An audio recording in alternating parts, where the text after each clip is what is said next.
In the previous video, while exploring the town of Willamette, we stumbled across a handful of funny misspellings or phrases that didn't make any sense, or just plainly goofy things. The thing is, you don't have to leave the mall to encounter unintentionally humorous things. Head over to the supermarket and you'll be greeted with an ocean of branding nonsense, like Jambo Burger or Ice Sand. Or maybe you'll enjoy a hot cup of some European brand. And even outside of the supermarket, there's plenty more things to find, and many of which have actually become mascots of the community, such as Mr. Baller. Thing is, by now, Dead Rising has been pretty well picked apart of all its funny engrish and hilarious imagery, like I married my own pants. Despite the few spelling mistakes that slipped through the cracks, they did a pretty good job localizing it so that a Japanese game looks like an English game. But if we were to go back in time and check out versions of the game that are half a year before release, we would see the game without that level of polish. We would see spelling mistakes that are borderline insane. But then I thought, instead of just laughing at the endless amount of spelling mistakes that are obviously going to be in here, I thought I'd interlace some other hilarious differences that stand on their own, things that nobody but Capcom was ever supposed to see, and for a very good reason. So let's fire up these crusty old builds and explore some of the funniest things in pre-release Dead Rising.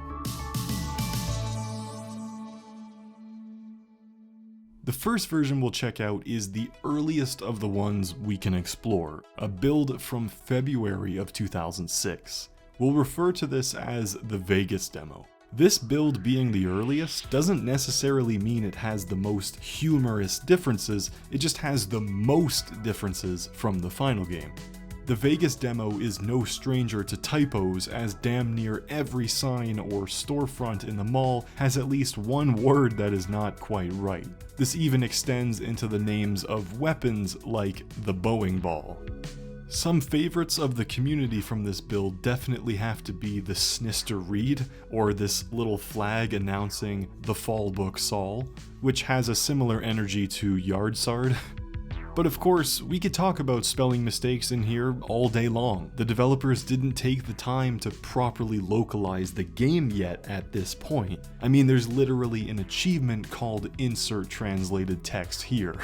So what I will focus on is just the unbelievably unfinished mechanics and world detail that is in full view. Some of which we've covered in previous videos, but I think now it's time to see them in all of their glory. I think nothing else is as jarring as watching the convicts drive around in this build, as they simply defy the laws of physics. They don't seem to be limited by the existence of gravity, and as a result, they will pretty much go flying in any direction after driving over practically nothing. It's actually genuinely difficult to defeat the convicts and obtain the Jeep, because they always find a way to crash and spin around spectacularly and end up upside down. And there's nothing you could do once that happens. But if that isn't bad enough, there's also two convict trucks driving around, for no real reason. Treadmills, for no apparent reason, are considered areas, and I'll probably never get an explanation as to why. There's a hidden ranking page in the beta title screen that can be enabled, however, when you enter it, it just tells you to get the hell out.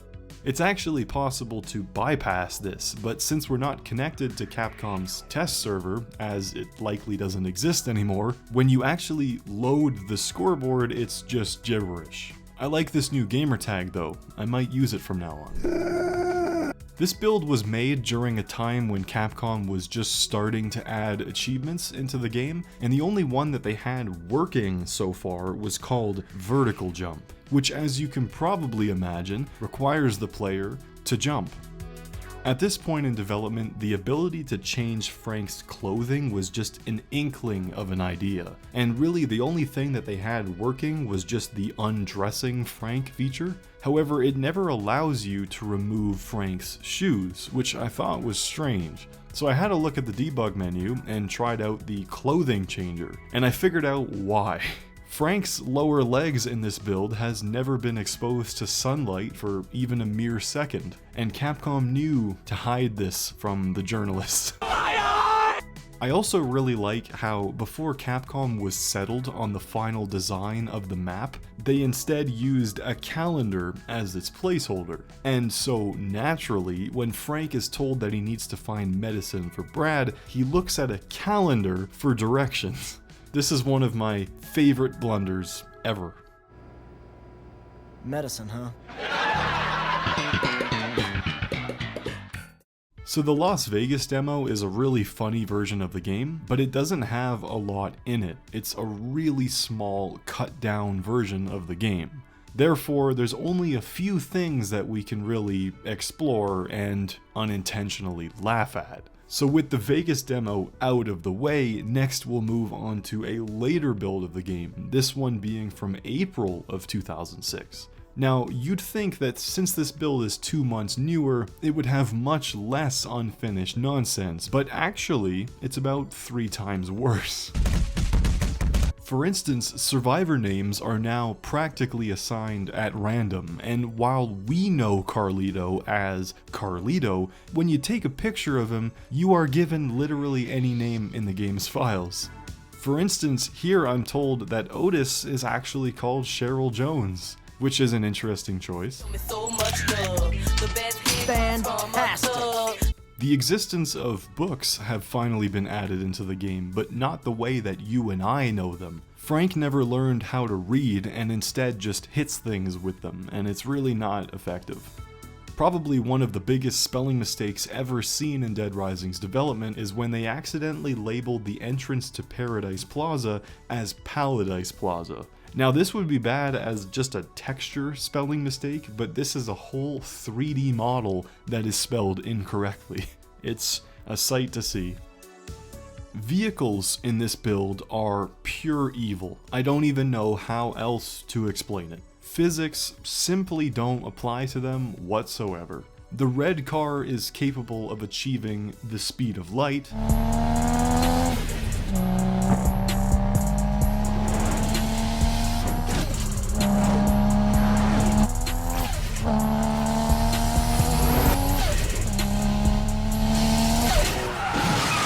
and yet the motorcycle is limited to about 3 miles an hour.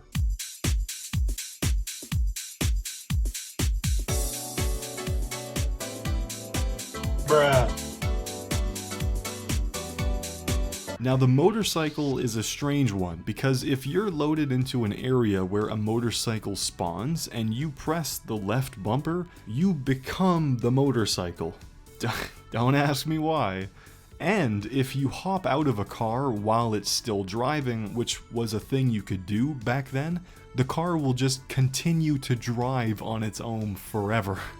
The red car also has a Japanese Subaru engine in it for some reason, and this can be easily seen because the hood flies upwards as soon as you drive forward. Now Isabella is a medical horror story, as her forearms are not actually attached to anything, so it does this.